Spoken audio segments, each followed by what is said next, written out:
Muy buenas tardes a todos. Bienvenidos a esta segunda clase de nuestro curso de la historia de Rusia. La semana pasada vimos una pequeña introducción eh, a todo lo que es el mito fundacional de Rusia como el primer estado eslavo oriental. Vimos algunas cosas relacionadas a la creación del estado originario ruso. En este caso, la fundación de la Rus de Kiev. Tocamos algunos puntos sobre la Rus de Kiev, sobre el llamado que se hizo a los varegos. Hablamos también sobre la geografía rusa y disertamos un poco acerca de que Rusia había sido un estado que prácticamente había sido cimentado por la presencia de muchos ríos en su territorio. Y hablamos un poco también de la extensión de Rusia como país, de su importancia geopolítica.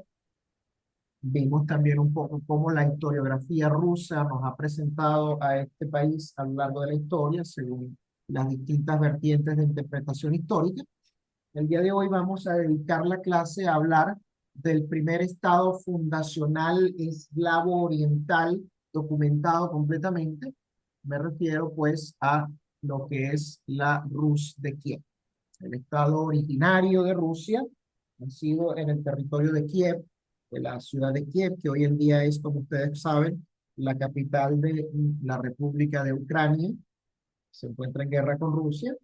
Esta guerra, digamos, o esta invasión que Rusia hizo al territorio ucraniano hace ya un poco más de 2 años, pues forma parte un poco de toda esta historia del mito fundacional de la Rus de Kiev, ya que los rusos consideran que Rusia y Ucrania y Bielorrusia son una misma nación.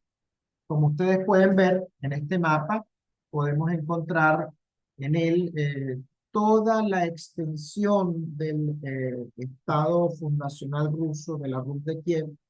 Esto es aproximadamente hacia el siglo XI de nuestra era. Estaba compuesto por, digamos, el Principado de Galicia, la Rus de Kiev originaria, el Principado de Perelazar, el Principado de Volinia, Principado de Polotsk, Smolensk, una ciudad muy importante también en la historia de Rusia a lo largo de su devenir histórico, el Principado de Chernigov, el Principado de Muron-Ryazan, es un principado que básicamente estaba ocupado por personas provenientes del oriente, el Principado de Rostov, Suzdal, posteriormente fue Principado de Rostov, y el territorio de Novgorod, que fue el estado del cual provinieron verdaderamente los primeros rusos que conquistaron la Rus de Kiev. El estado fundacional, llamado así Rus de Kiev, se considera, como dije, el primer estado eslavo oriental realmente documentado eh, en el mundo eslavo. Duró aproximadamente unos casi 400 años, desde el siglo IX, concretamente desde el año 882, hasta su caída en el año 1240 por la invasión de los mongoles. Esta formación política que nosotros llamamos Rus de Kiev surgió de la interacción, de una interacción bastante, digamos, efectiva entre lo que eran las tribus eslavas locales y la élite escandinava, los varegos, de los que ya hablamos en la clase anterior, varegos, vikingos, normandos, como ustedes los quieran llamar, que fueron llamados en su momento por los rusos para imponer orden, para imponer disciplina en todas estas tribus que hacían vida común en el mismo territorio, pero que no eran capaces de ponerse de acuerdo para generar orden. Con la llegada de estos varegos, de los escandinavos, a través de las rutas fluviales que formaban parte de todo el actual estado ruso, de estos ríos como el Volga, el Moscova, el Don, el Dnieper, los varegos llegaron, que eran expertos navegantes, llegaron hasta el territorio de Kiev y pusieron orden, eh, establecieron un poder centralizado en torno a esta ciudad de Kiev y transformaron la ciudad hasta el punto de que se volvió una ciudad clave en el tránsito comercial y cultural entre el norte de Europa, territorio escandinavo, que lo podemos ver, por ejemplo, en esta parte que estoy señalando con la flecha de mi computador, y el Imperio Bizantino, que podemos ver una parte del mismo asomándose acá en la parte inferior de la foto de este momento. No se podía subestimar la importancia geoestratégica de la ciudad de Kiev.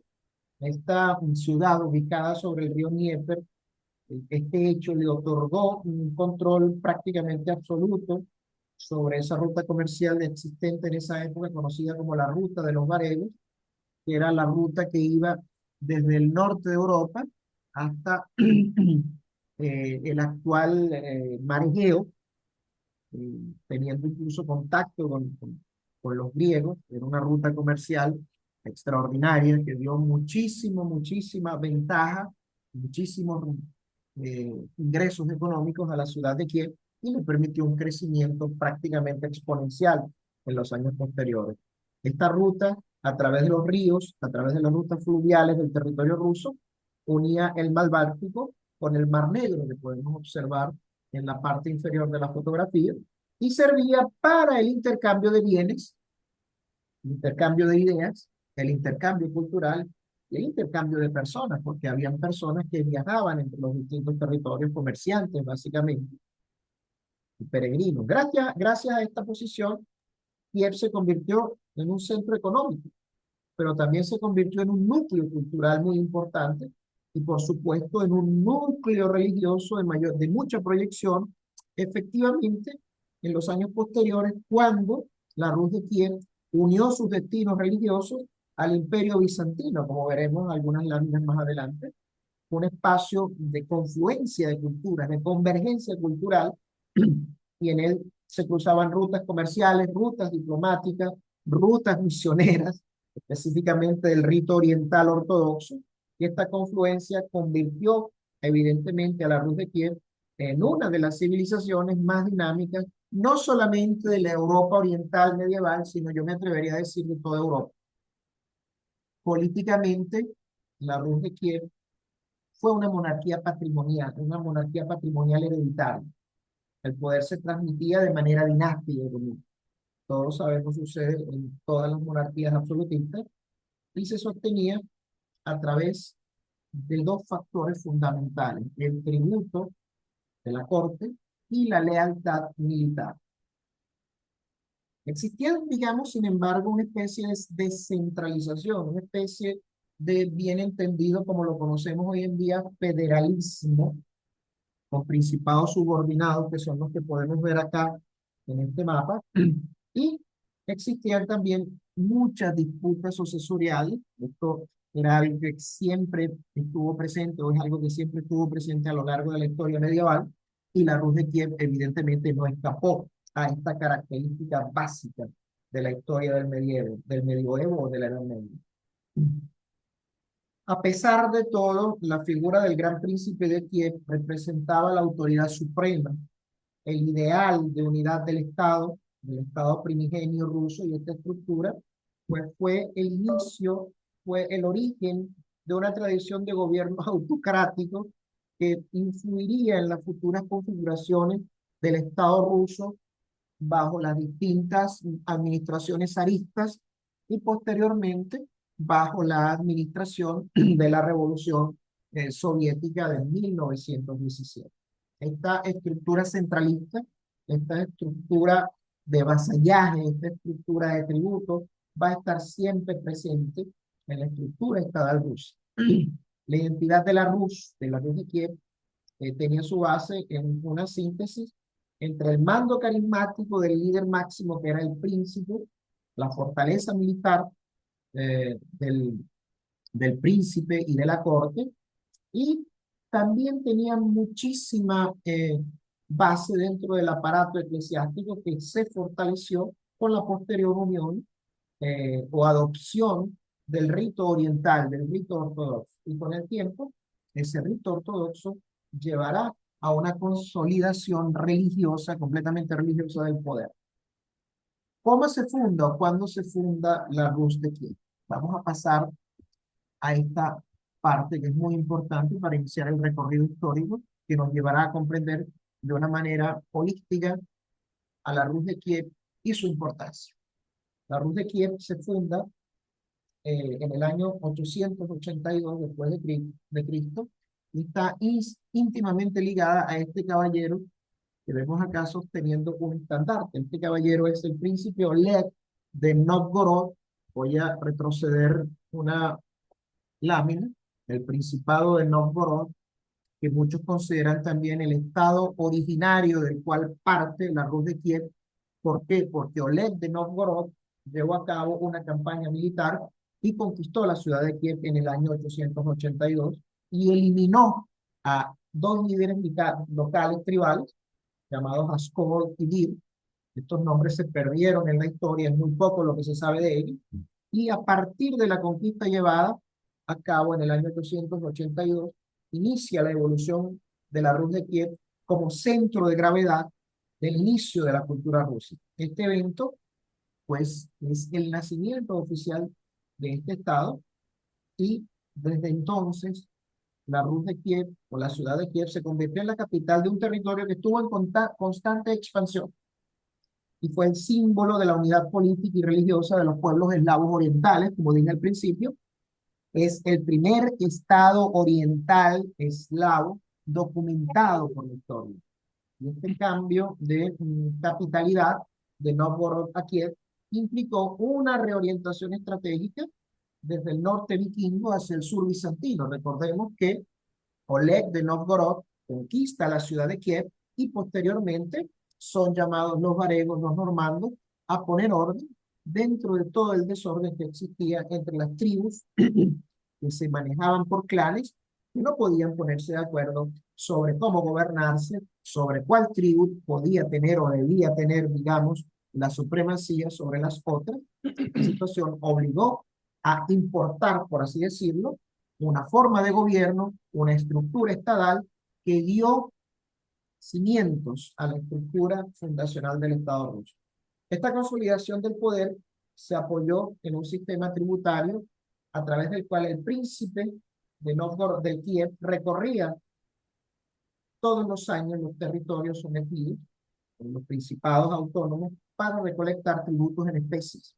Este mecanismo le proporcionaba recursos materiales y reforzaba la presencia del poder central y a la vez servía como una especie de ritual simbólico, porque el hecho de que el príncipe recorriera los estados obligaba a los príncipes de los principados subordinados a rendirle vasallaje, a rendirle tributo, y también eso significaba la necesidad de protección de un líder superior que tenía una mayor capacidad militar y una mayor capacidad de orden. Así se estableció un modelo de dominio itinerante que aseguraba la autoridad del príncipe, incluso en las regiones más alejadas geográficamente del centro político de poder que era la ciudad de Kiev. ¿Okay? Se llevaron a cabo algunos contactos diplomáticos incipientes. Estos contactos diplomáticos incipientes que se llevaron a cabo fueron llevados a cabo con el gran vecino del norte, el Imperio Bizantino, con el cual se forjarán alianzas políticas, alianzas comerciales y alianzas religiosas. Oleg, como vemos, no se limitó únicamente a la guerra, no se limitó únicamente a conquistar, a pasar a sangre y fuego a las tribus locales, sino que se dedicó a construir una base diplomática activa que le permitiese establecer relaciones con los estados más importantes y más influyentes de la Europa de entonces. Como la órbita del Principado de Kiev, de la Rus de Kiev, era Europa Oriental, y el gran estado dominante de esta zona del sur de Europa Oriental era el Imperio Bizantino. Este era el estado hacia el cual se debían dirigir esos esfuerzos diplomáticos, y esto fue en consonancia lo que hizo Oleg. Firmó tratados con los bizantinos, con los representantes del emperador bizantino en el año 907 y en el año 911. Y esto firma de estos tratados con Constantinopla, capital del Imperio Bizantino, garantizaban derechos comerciales. Esto es muy importante, garantizaban derechos comerciales, no solamente para los comerciantes de Kiev, sino también para los comerciantes bizantinos, y ayudaban a fomentar la estabilidad en la región. Ustedes saben que donde florece el comercio, donde florece la riqueza, no existen o existen minimizados situaciones de bandolerismo y situaciones de revueltas sociales. Y esto fue una visión muy, muy extraordinaria, digamos, de parte de Oleg, la de establecer estos acuerdos comerciales, estos acuerdos políticos y estos acuerdos diplomáticos con todos los, con en este caso con el Imperio Bizantino. ¿Por qué? Porque eso ayudó de una manera exponencial al crecimiento de la Rus de Kiev en todos los aspectos. Cimentó las bases del poderío de la Rus de Kiev y lo consolidó bajo todos los puntos de vista. La Rus de Kiev, gracias a estas alianzas con el Imperio Bizantino, se convirtió simplemente en el estado más influyente del territorio, de ese inmenso territorio que hoy es la actual Rusia.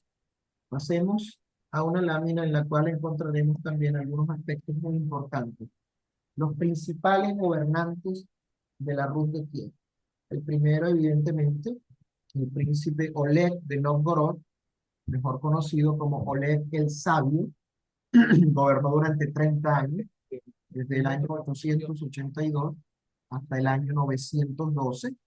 Recordemos, estos tratados con el Imperio Bizantino fueron firmados en el 907 y en el 911, prácticamente en la parte final de su reinado.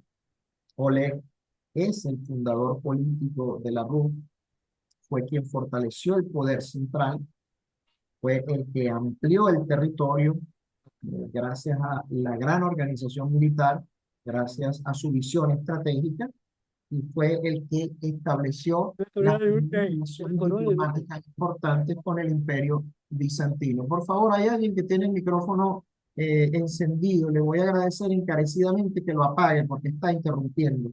Gracias.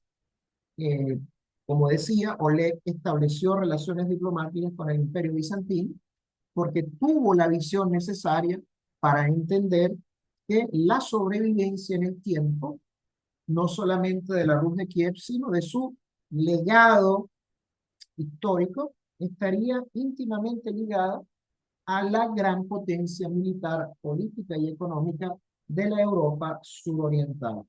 El liderazgo de Oleg, evidentemente, fue el que sentó las bases de una administración estable y se le dio siempre el epíteto de sabio porque refleja no únicamente sus conocimientos estratégicos, su habilidad militar, también eso refleja la comprensión que él tenía del equilibrio entre violencia y diplomacia. Digamos que era una visión realmente holística y muy avanzada para la época.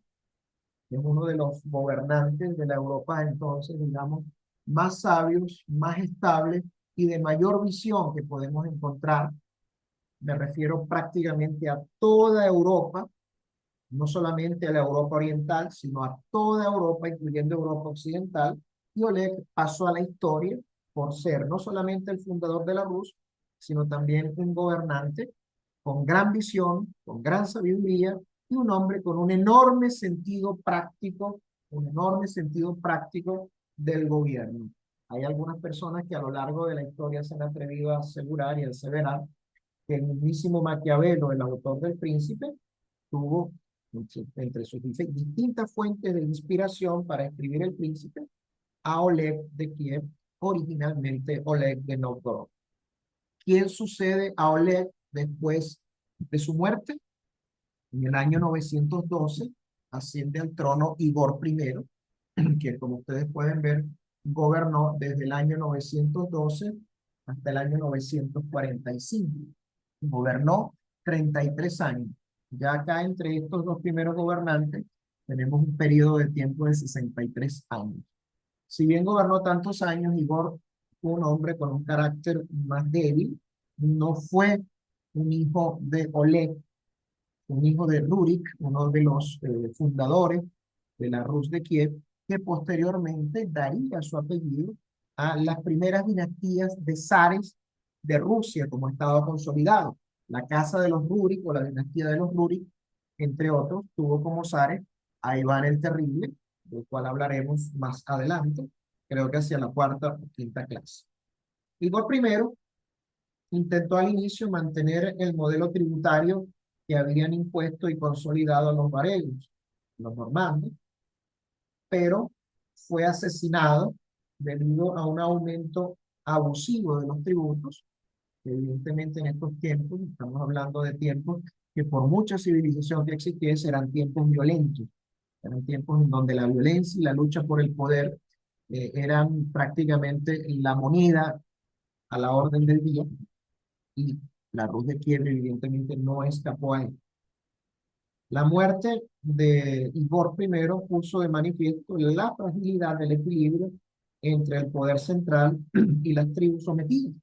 Y esto posteriormente mm, llegó o marcó el límite de la dominación por la fuerza sin una institucionalización. Es acá, en este punto, en donde los gobernantes de la Rus de Kiev comienzan a pensar en la posibilidad de crear códigos, de crear estatutos, de crear leyes, códigos de conducta, por así decirlo, para institucionalizar el poder. ¿Quién sucede a Igor I en el poder? Sucede una mujer conocida hoy en día en el rito ortodoxo ruso como Santa Olga, o simplemente la princesa Olga o la reina Olga, como muchos la llaman, viuda de Igor, quien fue asesinado, gobierna como regente, y esta señora gobierna con mano de hierro, como al principio lo intentó hacer Oleg, con mano de hierro realmente fuerte, realmente dura, hasta el punto de vengar la muerte de su esposo con violentas masacres, eso que hoy en día conoceríamos como genocidio. En esos tiempos no existían leyes sobre los derechos humanos que legislasen a ese punto. Santa Olga llevó a cabo una especie de purga, utilizando un término que sería o será, digamos, en el futuro de la historia de Rusia muy común, específicamente en la era soviética. Ella llevó a cabo una purga entre los enemigos de su esposo, a quienes acusó de haberlo asesinado, y entre sus propios enemigos, y prácticamente eliminó a todos los rivales que tenía en ese momento y que podían tener pretensiones a ocupar el trono de la Rus de Kiev. Esta política, digamos, un poco sangrienta, pero necesaria por parte de Santa Olga, eh, prácticamente le despeja el camino. Le despeja el camino para varias cosas. ¿Por qué? Porque Olga necesitaba estabilidad, necesitaba, digamos, una base segura y una base sólida, porque en su mente ya había florecido una idea muy importante, una idea que había sido acuñada por Oleg, que intentó llevar a cabo su esposo Igor, pero que al final fue ella quien pudo cristalizar.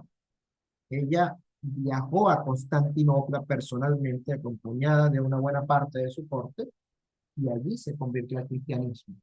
En un viaje diplomático, era muy raro en esos tiempos, señores, era excesivamente raro que un príncipe gobernante de una nación o de un territorio se aventurase a viajar a un país vecino, a un territorio vecino, por distintas razones que tienen evidentemente que ver o tienen relación con el contexto de la época, la violencia, el bandolerismo y muchísimas otras cosas, pero a pesar de ello, el Estado estaba tan consolidado desde el punto de vista político y militar, gracias a las purgas llevadas a cabo años anteriores, que esto le permitió a ella viajar a Constantinopla y convertirse al cristianismo. Evidentemente no al cristianismo católico, sino al cristianismo ortodoxo, al rito oriental.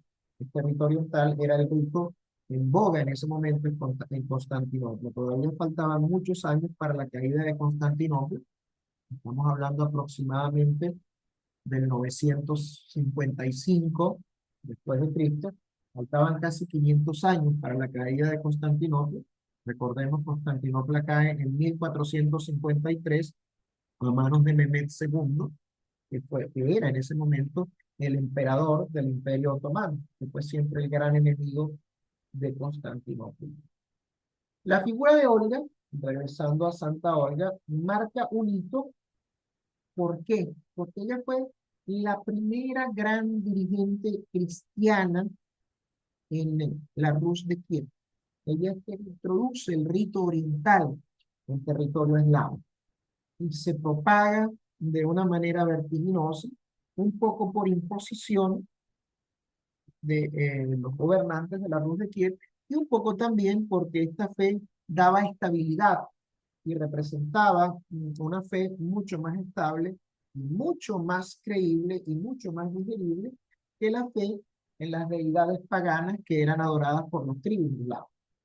Entonces, esta figura de Olga tiene una gran importancia dentro de la historia de Rusia, porque fue la primera gobernante cristiana, la que introdujo e impuso un poco a la fuerza el cristianismo, y también porque Olga representa algo muy, muy importante para la historia de Rusia, algo que con el paso del tiempo, muchísimos años, se repetirá en la figura de Catalina la Grande, la emperatriz o la zarina Catalina, que es el ejemplo de la capacidad de una figura femenina en una época en la cual el patriarcado estaba en su máxima expresión. Era difícil que una mujer pudiese gobernar. Sin embargo, Santa Olga o Olga de Kiev demostró capacidad, demostró habilidad y demostró el conocimiento necesario para poder gobernar la Rusia. Esto la llevó a ser canonizada posteriormente como santa de la Iglesia Ortodoxa, por ser la primera gobernante cristiana de Rusia, del Estado fundacional ruso, y ella es prácticamente considerada la que le da una forma específica a la Rus, la que crea un gobierno estable en la Rus y la que inicia la expansión definitiva y vertiginosa, el ascenso comercial, el ascenso político y el ascenso, digamos, estratégico, geoestratégico, geopolítico de la Rus de Kiev como potencia en Europa Oriental gracias a sus lazos con el Imperio Bizantino y, por qué no decirlo, también gracias a sus lazos con las tribus del norte, con las tribus varegas que se habían mantenido dentro del territorio sueco. Ella fue una persona muy hábil diplomáticamente y yo la considero realmente la primera gran gobernante del primer estado eslavo y de toda Rusia. ¿Por qué? Porque la Rus de Kiev es simplemente la génesis del Estado ruso. Después de Santa Olga nos encontramos con Sviatoslav, quien gobernó a lo largo de 27 años. ¿Quién fue Sviatoslav? Uno de los hijos de Olga en su matrimonio con Igor I. ¿Qué encarnó básicamente Sviatoslav? Sviatoslav fue un caudillo militar, un gran caudillo militar, un hombre que encarnó el ideal de guerrero fuerte, inteligente, hábil, poderoso, que fundía en su figura la figura, digamos, del guerrero invencible eslavo, pero también fundía, junto con el guerrero invencible eslavo, la figura del guerrero hábil y poderoso de las tradiciones nórdicas. Entonces aquí tenemos a un personaje que no solamente era un hombre habilidoso para gobernar, sino que tenía también una gran capacidad militar. No solamente la capacidad militar que le permitiese llevar a cabo conquistas militares, sino que era un hombre que combatía en primera línea de sus ejércitos. ¿Qué hizo? ¿O cómo contribuyó Sviatoslav al crecimiento de la Rus? Amplió el territorio combatiendo en regiones tan alejadas como el Cáucaso y los Balcanes incluso. Llegó a estar presente en la península de los Balcanes y derrotó a los házaros, una tribu enemiga, y su propuesta de trasladar la capital de Kiev a Bulgaria mostró una visión mucho más imperial y mucho más geoestratégica, pero sus planes fueron truncados porque murió en combate. Porque, como les dije, él iba siempre al frente de sus tropas, murió en combate con una tribu enemiga, los perchenegos. ¿Y qué legado dejó Sviatoslav? Este estilo militarista contrastó muchísimo con el espiritualismo incipiente de aquella época. Era un estado que comenzaba en ese momento a adoptar el cristianismo, que comenzaba a adoptar el rito oriental, y él prácticamente intentó darle un giro de 180 grados a la constitución, por así decirlo, del estado de la Rus de Kiev, y ese militarismo pues dejó una huella profunda como símbolo de la fuerza, como símbolo del estamento militar que siempre estuvo presente realmente y que estará siempre presente a lo largo de la historia rusa. Después de Sviatoslav encontramos a Vladimir el Grande. Vladimir el Grande, nieto de Santa Olga, es recordado como el príncipe que prácticamente oficializó el rito cristiano oriental como la religión oficial de la Rusia. Esto ocurrió en el año 988. ¿Y cómo ocurrió esto? Vladimir el Grande se casó con, con una princesa bizantina, Ana, la princesa bizantina Ana, y a raíz de ese matrimonio, evidentemente el rito oriental se convierte en la religión estatal, pero también esto selló una alianza que transformó las estructuras del Estado, porque a partir del matrimonio con una princesa hija del emperador de Bizancio, del emperador de Constantinopla, del emperador del Imperio Romano de Oriente, comienzan a llegar personeros de la corte bizantina a la Rus de Kiev y comienza la Rus a recibir una fortísima influencia directa ya en este caso de parte del Imperio Bizantino absolutamente en todos sus aspectos. Ya no es el hecho de que el territorio de la Rus de Kiev servía para que los comerciantes bizantinos atravesaran el territorio para llevar sus mercancías hasta el norte de Europa. No, aquí ya prácticamente ocurre una alianza estratégica desde todo punto de vista y la influencia bizantina en cultura, en política, en militarismo y en todos los aspectos de la vida es casi completa. Prácticamente algunos historiadores hablan de una fusión entre ambos estados. Yo no soy en este caso tan radical, yo sigo pensando que la Rus de Kiev mantuvo su propia identidad, pero evidentemente la influencia bizantina llevó a una gran movilidad social que transformó los cimientos de la estructura social y también incluso dentro de lo que conocemos la intrahistoria, las costumbres mínimas, por así decirlo, del pueblo llano, del pueblo, digamos, que formaba parte de esa pirámide poblacional, de esa pirámide social de la Rus de Kiev.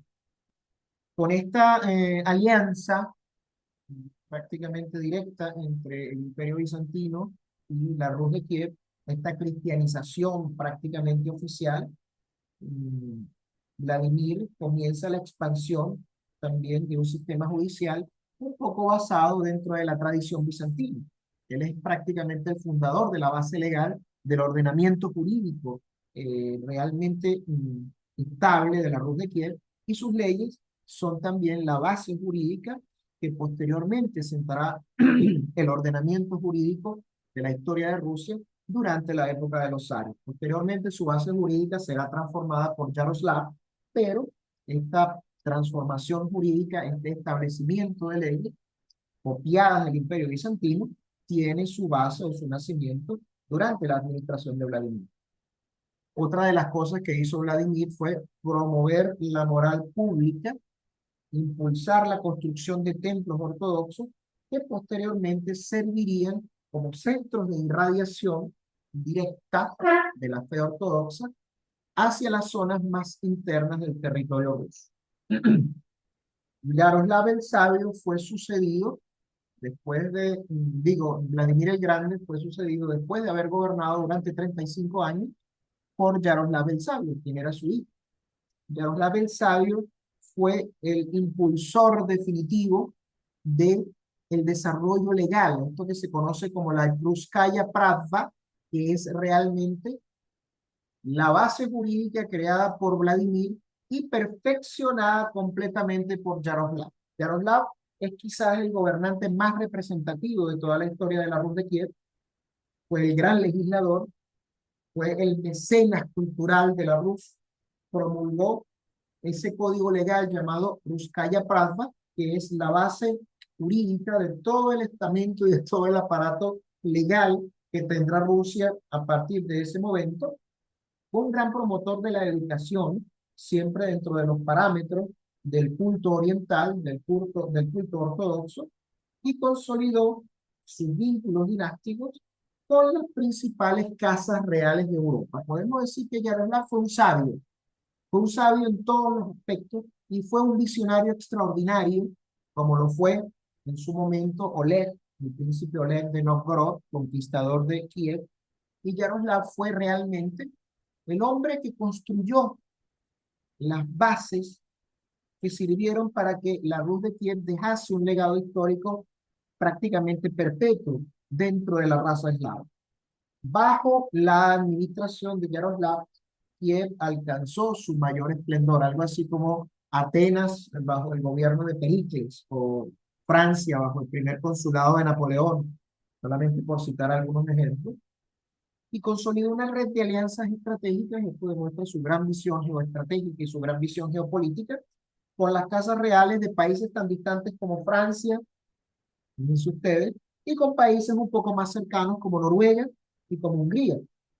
Y construyó la Catedral de Santa Sofía en Kiev, y eso representó el símbolo de la madurez cultural del Estado y la unión definitiva entre la Iglesia y el Estado, que fue prácticamente lo que mantuvo la base de estabilidad de la Rus de Kiev desde la llegada al gobierno de Santa Olga en el 945 hasta la caída de la Rus bajo las hordas mongolas en el 1240 después de Cristo.